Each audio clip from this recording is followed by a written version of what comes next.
Good morning. My name is Peter Seeley, and I'm an assistant professor here at the Daniels faculty, where I have the pleasure of teaching many undergraduate courses, including ARC 251, Close Readings in Architecture, and ARC 352, History of Architectural Knowledge. And today I'm going to talk to you about how I read. So if I'm reading a newspaper or a novel for fun, then honestly I can read that just about anywhere, standing up, in the subway, on a train, in bed, doesn't really matter, wherever I'm comfortable. Sometimes I might be doing reading where I know that I have to note down almost every detail. Maybe there's an article that there's a whole assignment that's built around. And for that, I might end up doing it very slowly and just taking a ton of notes. But what I'm going to talk to you about today is reading for your ordinary assigned readings in courses. And I know that you have, in some cases, hundreds of pages of these to do every week. And with this kind of reading, we definitely want to understand and take in what we're reading.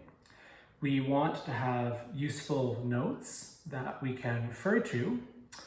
And on the other hand, we can't spend hours and hours and hours and hours going over every single paragraph, because then we'll never finish and we'll never get through all the reading we have to do.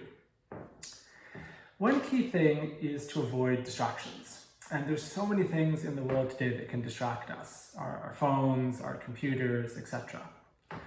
I try to do something called the Pomodoro method, from the Italian word for tomato, which just means that I will try to focus for a period of time, maybe 10, 15, 20 minutes, might be the time to read 10 pages, 5 pages, a chapter.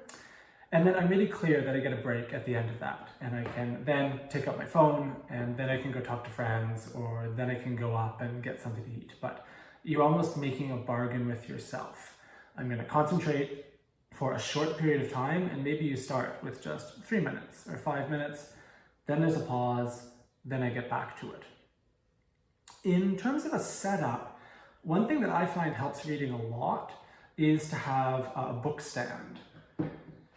This one is one that I got off Amazon, quite easy to use. There are all sorts of different kinds. What does it do? It holds the book up for you, it holds the pages, you're a bit less slumped over, and you're able just to look straight ahead, and you can move it around and adjust it as you wish. In terms of note-taking, what I want to do is I want to take some rough notes as I'm reading. In other words, I want to be thinking as I'm reading. I want to be making some markings, some notes, but I don't want to be interrupting my reading or to be going too slowly because I'm writing down too much. I usually take notes in a notebook like this. You could do it on a scrap piece of paper as well. You could stick Post-its in your book. It's up to you whether you actually highlight or write in a book that you yourself own. But what I'm trying to do is just roughly indicate where there are interesting or important things in the passage that I'm reading.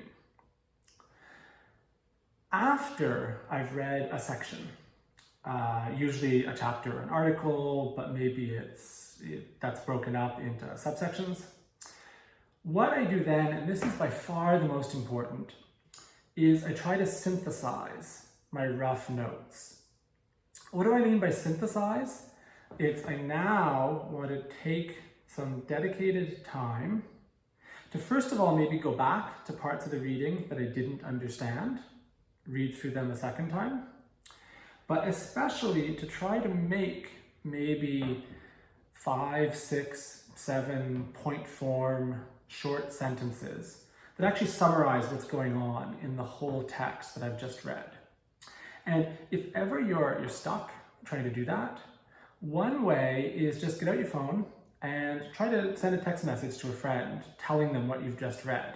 And you can be, if you want, you can do that in a funny way and say, oh, this was terrible, I didn't understand anything, it's so confusing.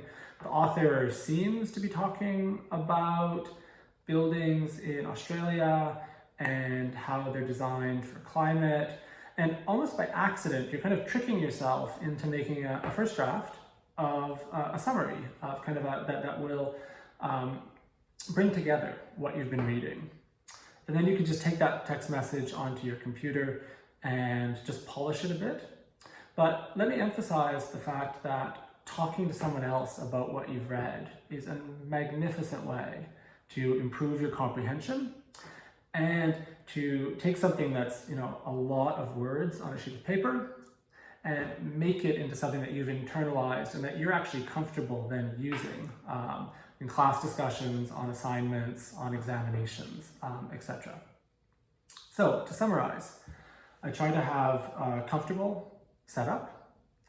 I need to find a way to bargain with myself to avoid distractions. I want my notes as I'm just reading through to be pretty rough, and it can be even things like you say, oh, the quote at the top of page 130 is fantastic. And then you'll go back later when you make your summary notes to maybe actually type out that quote.